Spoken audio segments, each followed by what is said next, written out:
Today we're going to be reacting to the brand new free Season 4 heroes that are coming to Age of Empires Mobile. I know a lot of you guys have probably checked them out, but you guys have been asking me for my opinion and to obviously showcase these new heroes off. So we're going to be doing that in today's video, and all you got to do is thank our good old friend Sonic Boom here, because he does have access into the early access account, so he can provide all the screenshots. And when the brand new, I believe, 2 additional heroes come, we're going to see those 2 later down the road, so keep an eye out for that. But today, we're going to go over, as you can see, Belisarius up at the top here. We've got Lagertha here in the center, and then down at the bottom, we've got Elizabeth. And we are going to go through all of their commander skills, the signature skills, the more skills, as well as the 1 to 3 star rating on each of them, right? So we're going to go through the skills first, so obviously makes sense to us. We'll know exactly what these heroes are going to be doing.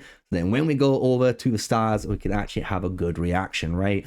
So the first one, Belisarius. He is going to be, for a lot of players, even though we don't have a screenshot of it, he is going to be a tactician, cavalry, and pikeman. So yes, we're getting our first tac pikeman in the game, and it's going to be really interesting because he has an insane skill, guys. Absolutely insane. So you can see this commander skill, when he hits 250 rage, will do basically 2 enemy troops in like a fan shaped in front of him, so it's a little smaller AoE, and it's going to do some nice damage. But what's really good about it is the increased activation chance of his secondary strike skills, and this is only a solo buff, so he is going to be buffing only himself at the moment from this skill, but it's going to be enough when you start to see what he does with his other signature. It's a really good one, so you can see when there is only one target as well, just to add this on, which is really good. If there's only one target when you fire off this skill, don't worry, you're gonna get full value because you're not wasting any additional procs. That target will receive both procs of your damage. One's gonna be a little bit lower, as you can see, compared to the first bop, but it's really nice because that means compared to other heroes that might only have one target left, their AoEs are losing out while yours isn't. So it's a really cool double hit combo. So you're always getting value out of the damage, and you're getting some really good activation chance on those secondary strike skills. So really good rage skill. Do not want to sleep on that, because his main skill, the Last Roman's signature skill that you can be using in turn-based combat, after launching a normal attack with a 30% chance of activating his secondary strike skill, you're going to be dealing 1 instance of strategy damage to the enemy troop, but then after 3 activations, additionally triggers a randomly learned secondary strike skill with a bonus increase on damage. And this does scale off the strategy, as you can see, for your hero. So this is going to be kind of crazy, because what that means is, after your 3rd hit with this skill, you're going to be able to trigger one of your more skills at a random chance, but it's going to give it increased damage too. So you're getting an additional hit in on top, which is kind of crazy, because when we go into his more skills, you do have Sowing, Discord, and Suppression as your 2 epic skills. But when we come into our main legendaries, we've got Double Attack, Tactical Pursuit, and Crushing Impact, which you guys should know that's already in game. But Conquering Iron Hoof, this is going to be his more skill. As you guys know, Lubu has like the Ripper Tiger skill, and like all the other commanders in the game have their kind of signature skill that's named after them, right? So the Conquering Iron Hoof for Belisarius says 30% activation chance of this secondary strike skill after launching a normal attack, deal strategy damage to the enemy troop, and each time when activated, the skill deals 2% additional damage, and this stacks up to 4 stacks. So basically at the lowest level, just imagine this is an 8% increase of additional damage you're going to be doing when this gets activated at obviously max rank. So this is really cool, because if your first skill of Belisarius is randomly hitting this, well, you're going to be cooking, guys. You're going to be constantly going bap, bap, bap, bap, bap, bap, bap. And it's kind of interesting to see where we can go with this skill. I do like the double attack combo too. So the fact that you can run Conquering Iron Hoof and double attack to allow your Belisarius to keep up the double attack state, giving him more opportunities to hit this activation chance, really does go into some really great synergy there. So just kind of run through the skills one last time so you know what Belisarius does. He is a Tactician legendary hero for the cavalry and pikemen. So it's going to be our first attack pikeman on show.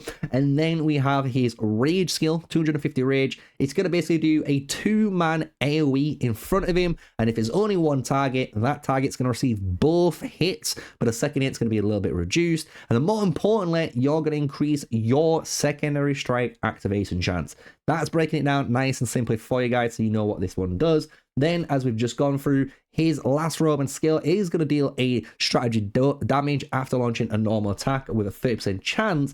However, every free activation chance, you're going to be launching at random an additional secondary strike skill, which is really, really cool with increased damage on. So, really, really cool hero, Belisarius there. Let me know your thoughts in the comment section down below. I honestly do want to run him. It looks like you can run Hannibal with Belisarius and a Shocker, and that feels like it's going to do nasty damage. And even for players like myself, I could pick up Belisarius, get a Hannibal Belisarius lineup, and maybe run Clear or Justinian. It depends on who's going to be better in that third slot. And that could easily work too. So I think a lot of people should be excited about Belisarius. He looks really good in game, right? So let's move on. We've got Lagertha. And honestly, I was so surprised to see Lagertha, but this gets my hopes up as a Viking lover. I can't wait to see Ragnar Lothbrok come into this game, because Lagertha here is a warrior infantry unit that you're going to get access into the game. And she is going to be, honestly, a absolute powerhouse in my opinion. Why do I say that? Honestly, all of her skills are going to be crazy once you go over all of them, right? Her first commander skill, so this is a rage skill at 250, same as Belisarius, deals 3 instances of might damage to enemy troops. Then, this is what's really crazy, it causes the hero to ignore defense when dealing damage, and it increases the activation chance of signature active skills. You heard that correct. So now you've just got built-in defense penetration and increased activation chance on signature skills by, obviously it's a low amount here, but this is for 6 seconds in combat. That is crazy. That is absolutely crazy, and I cannot wait to see if she's going to be the main commander, or if people are going to still run maybe a Yodit primary or a Miyamoto primary. It's going to be one of those things, right? Who's going to run primary? It's going to be really interesting, honestly, I think. And Lagertha looks like a really good contender for that. Even as well, for just to give you guys some hope, she should be on the legendary advent wheel too. Same way I believe Belisarius being a legendary advent wheel hero too. And what's going to be really cool about this is you could be running that Tribuana, Yodit, Lagertha. You could be running either Tribuana, Yodit, and Mehmed II. You could run like maybe Lagertha, Mehmed II with Yodit. You could do a bunch of actual combinations now with just these 4 heroes, because I think they're going to be really good interchangeable. Who's going to be the best? I don't know. It's going to be really cool to test these out. I can't wait to get my hands on hold of them. But let's move on to the next skill, which is Valkyrie's Edge. This is her signature skill that you're going to be using in combat. And again, this is crazy. This deals might damage to an enemy troop with a 22% activation chance. But you got to remember, her main commander skill does increase activation chance of her signature skill. So this could be around 23-24% even at level 1, just for argument's sake, right? So then you also have, and it says a 30% chance, but this increases 10% every 3 seconds. So this means if this is not triggering every 3 seconds, this is going to go up to, I believe, 10%, 20%, 30%. It's going to keep going up. Or what it's going to do is, no matter what, while you're in combat, every 3 seconds, it's going to go from 30%. Then after 3 seconds, it's going to be 40%.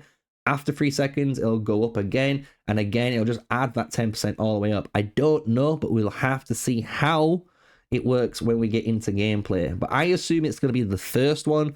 It'll just increase in chance until you hit it. And once you hit it, it's going to reset back down, right? But this does also ignore enemy defense. That's what's kind of crazy about it. So this skill already does a ton of nice damage. It ignores enemy defense, and then on top of it, and this is what makes Lagertha absolutely terrifying to go against, she applies judgment to your hero and the commander. This is what's very important here, because this is why Are we going to run her as a primary commander? Because if we do get access to an amazing commander skill. If you run a secondary or even third, you're going to allow her and the commander unit now. So that could be your Miyamoto. It could be your Yoda. It could be anyone. But it allows them, as you're about to witness, to trigger a signature active skill an additional time. And there is a small chance. You can see it's at 18%. This might scale up. We don't know how high it's going to scale up, but the damage is reduced by 35%, right? So this means you're getting a 65% damage, but it's a second damage sim, right? So if you have her second, just imagine you're going to machine gun her skill out twice, and then whoever's the commander, so Miyamoto, he's going to go twice too. Yes, it's going to be reduced, but that sounds absolutely insane. I'm going to be honest, that sounds absolutely bonkers for warrior infantry. So you guys should be super excited for Lagertha, and I definitely cannot wait to get my hands on her, right? She's going to sound crazy good. But then let's go into her more skills, right? Her more skills to finish it off. Her signature, like, more skills going to be called Raging Bloodline. She also gets access to High Spirit, Peerless to Strike, and Bloodthirst. I'm going to say High Spirit and Raging Bloodline is going to be the way to go, but we're going to obviously test this out for you guys. But Raging Bloodline, after 3 signature active skills, so after you've used 3, increase the might of your hero with the highest might by a flat amount, and then increase the damage by a might bonus, and what's even crazier, reduce the critical strike damage taken. So this is a direct trying to be a skill to counter if you're going to go against a Lubu match. Hopefully this little bit of reduction gets you to survive and actually beat that, you know, match in the game. And on top of that, if you're going against critical strike based over heroes, like maybe a Mulan match with that Attila in there, well, you just reduced quite a lot of damage too. So this skill is gonna be a must pick. I'm gonna be honest, it's gonna be a must pick. It's gonna be down probably to High Spirit, if I'm gonna be honest, or Peerless Strike. I'm leaning more into High Spirit as the second option, but we're gonna check all of that out for you guys. So that is Lagertha, like Lagertha, warrior infantry. She believed to be as well on the legendary advent wheel for you guys. So this is gonna be absolutely crazy. So main skill does 3 instances of might damage to enemy troops, causes them to basically have defense penetration, so they ignore certain defense, and increase activation chance of signature active skills on her main commander skill. Going into the signature one, dealing might damage to an enemy troop, but then again having that percentage chance from 30% maxing out to 70% chance to ignore the enemy's defense again by a flat amount, and then applies the judgment buff onto your march, including your commander, depending on what it is. So again, Lagertha and the commander can get this, or just the Lagertha if you have her as the commander slot, and it's going to allow them to potentially have a percentage chance to trigger an additional time on their active skill. Crazy, just crazy.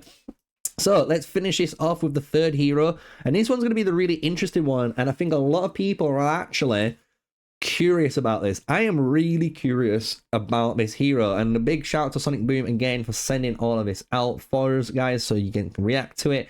I don't know if Elizabeth is going to be a wheel hero. That's the only one I've forgotten. There is information out on this. You can check it out, I believe, on Facebook as well as on certain Discords. You can see that out for you guys. But Elizabeth here is going to be really interesting. Why? She is going to be the only hero here that is actually a tactician pikeman only. So we do have access to 2 tactic pikemen. So we're missing that third one, which I believe is going to be showcased in the next 2 heroes that come out. And this is where things get really interesting, because Elizabeth brings in a brand new keyword into the game called assimilation, which we are going to explain very shortly. But that is basically an easy way of explaining lifesteal. That's all I'm going to say, right? So when we look at her skills, the rage cost 250, the same as the other 2. Deals strategy damage up to 3 enemy troops in a fan-shaped area in front. So again, it's going to be targeted in front of your march, not anywhere around. But that is 3 enemy troops getting absolutely blasted with AoE damage here.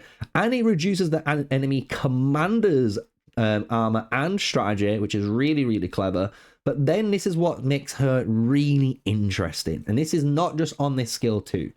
It grants your troops a 100% chance to calculate damage against the lower value between the enemy's might, as you can see here, defense, and strategy defense for 6 seconds. What does this mean?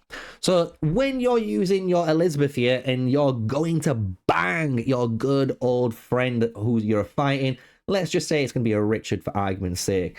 What she will do is when she goes to deal damage, she will check the attributes of that march and she'll see what its weakest stat is. Is it strategy weakness or is it might's weakness? Whatever it is, it's going to tailor it towards that, which sounds crazy to me when you read that. So again, read this. Grant your troops a 100% chance to calculate damage against the lower value between the enemy's might defense and the strategy defense for 6 seconds. Absolutely crazy. I don't know if it is going to be good. I think that is an absolute insane skill to have because, again, being tacticians, you're pretty good on the strategy mark and you can have some okay might too. So it's going to be interesting to see what this lineup is going to look like with the third commander.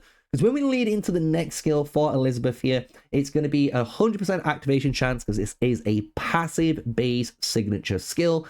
It nullifies all recovery effects for your troops. So what that means is if you're running Elizabeth, you cannot be running any skills at all that recover troops onto your march. And you're going to see why.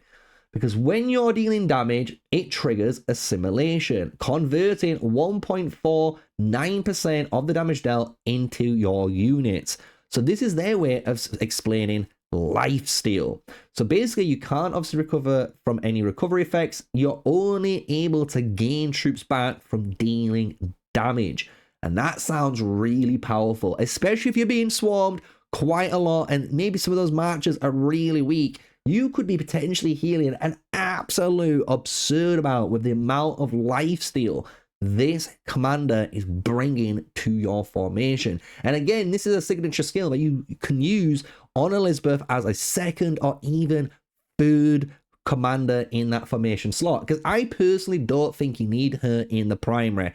I reckon there's going to be a better one in that slot as Belisarius or maybe the other commander we're waiting to see. But I absolutely love this skill. And on top of that, just to give you a little bit more on top, increases all damage dealt by your heroes as well by a flat amount and grants, as you can see, the same bonus as we've just explained. It grants a 9.4 or an 8.9% chance to calculate damage based on the enemy's might defense or strategy defense. So whatever defense they've got lowest, you're going to be dealing damage towards that target instead. So you should be always, in theory, hitting as hard as possible with this hero.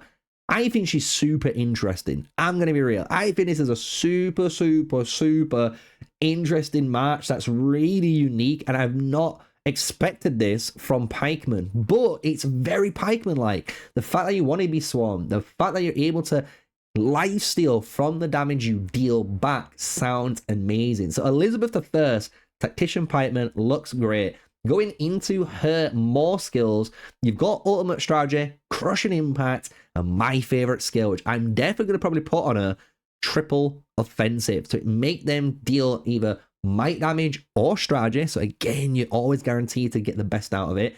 Then increasing the damage they take too. Really powerful triple combo that you could potentially be putting onto them.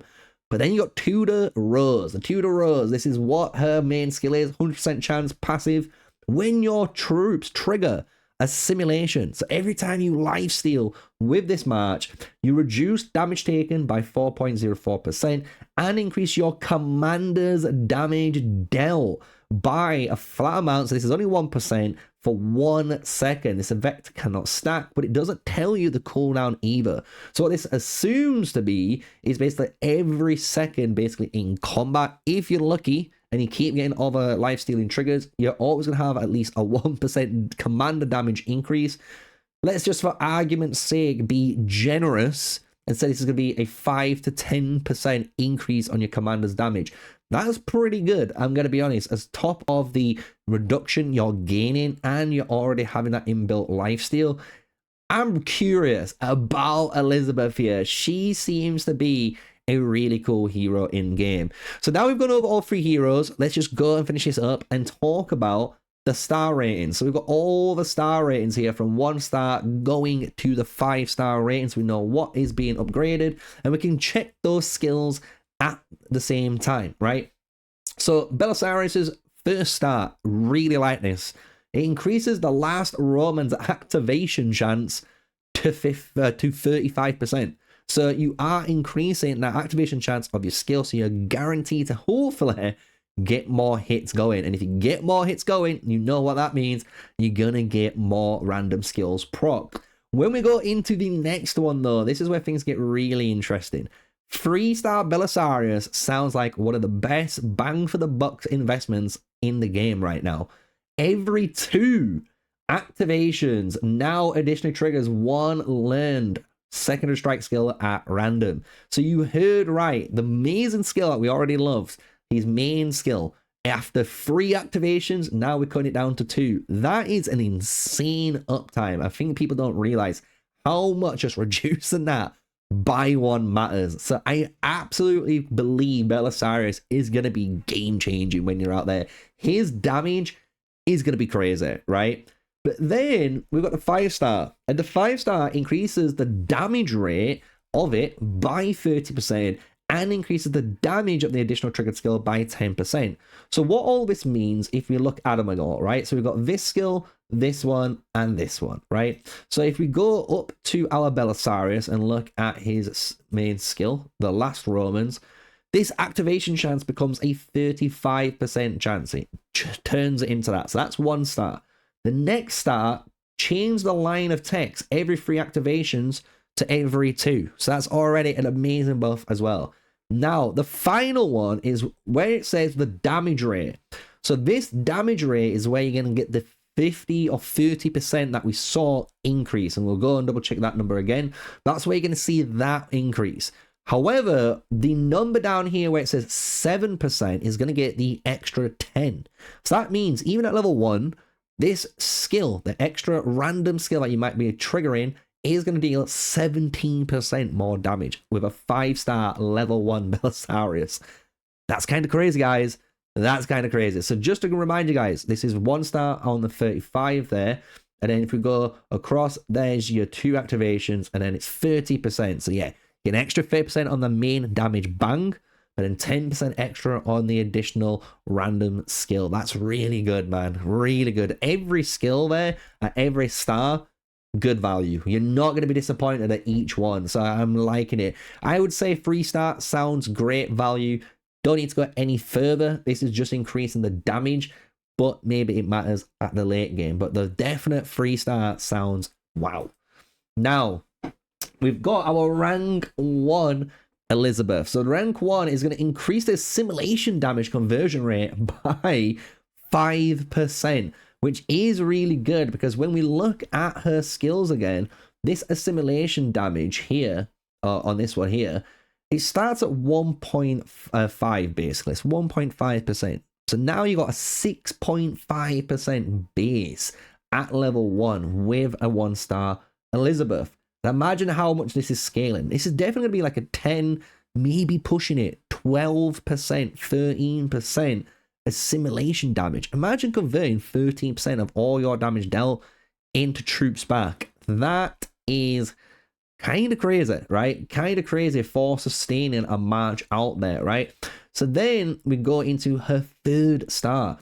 Every 2 assimilation effects are triggered. This is good. What?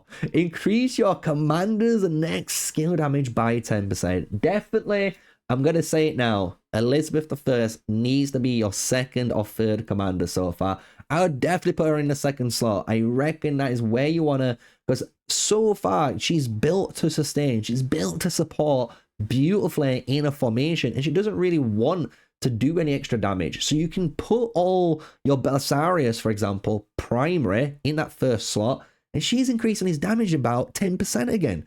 Love it. Absolutely great skill here. Every 2 assimilation effects. Great.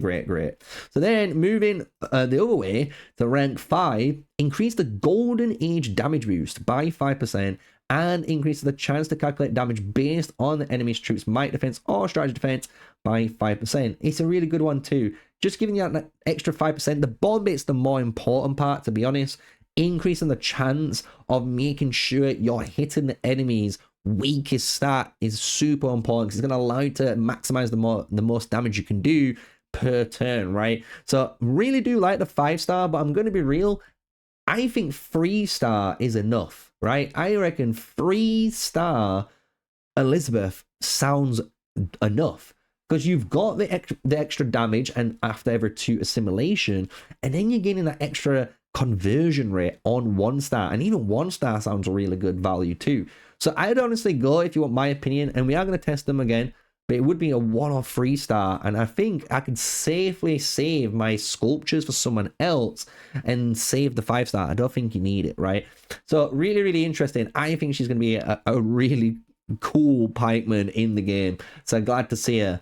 Now we've got Lagertha. Ooh, Lagertha. So her 1-star increases the Valkyrie's edge activation chance by 3% and the damage rate by 20. So what this does is it makes her first signature skill actually turn into a 25% instead of 22% on base. So you get 25% chance of triggering, and then obviously it's an extra 20% damage. So I believe if we go and check her out, that's going to be 100, right? So if we go over here, right, we're on 56, so you go up to, or even we say 60%, it'll be easy to math out. So if you got a level 2, it'll be 60%, and then it'll go up to 80%. So it's not too bad. It's probably what you need because you're missing out on the damage. So definitely want that, as well as obviously activation chance of that skill. Super important. But then going into the 3-star. 3-star while judgment is active. So that is the skill that allows you to double proc that activation skill, increase the additional activation chance by 5% and reduce damage taken by 30%. And when dealing defense ignoring damage, recover units equal to 30% of the damage dealt. Yes, you heard correctly. This, again, another hero at 3 stars sounds amazing that you're getting the activation chance from the 1-star. Obviously, that allows a little bit of damage. But this is giving you free recovery built into your kit now, increasing the additional activation chance and reducing damage taken. Yes, please. Yes, please. This seems so good for a whale commander. It's kind of absurd that infantry are getting definitely treated in this commander here. And then going to the 5-star, and this is where we finish it off. She increases the Valkyrie's edge defense ignore chance by 10%. So you get another 10% chance of ignoring it. Then you increase the defense ignore rate. So that means basically, say we've got 10% defense penetration. Now we're on 15% defense penetration at base. And that's without obviously scaling the skill up. Then after entering battle, increase the activation chance of your first signature active skill for this hero. So this is for Lagertha by 60%. And increases the first judgment activation chance to 100%. Wow. So what is that? Are you guys wondering? Sneaky, what is that? 5-star. Definitely 5-star sounds crazy. And I think you need to get this hero down to 5-star, because what that is telling me with a 5-star Lagertha on the battlefield, when you go to use this Valkyrie's Edge, your very first one has a base of 25%. It's gaining that extra 60. That's 85% activation chance. That you're going to be doing this damage with a good chance of having that ignore on state. But what's scary is you have 100% chance of triggering that additional active skill. Oh boy. 5-star Lagertha, I feel like if you're a warrior infantry player, she's gonna be a must, guys. She is gonna be a must. So I can't wait for it. That is going to be all 3 heroes, skills, more skills. Obviously, all of the stars. We've explained them. You've heard my reaction to all of them heroes. Let me know in the comment section down below how you think. What do you reckon is going to happen? Who do you reckon is going to be the most meta hero out of these three? And obviously, when we get access to the next 2 heroes that are coming out, I believe, in Season 4, obviously, we're going to showcase them in the channel. So smash a like, comment, and subscribe. And until the next one, stay safe, stay sneaky, guys. Peace out.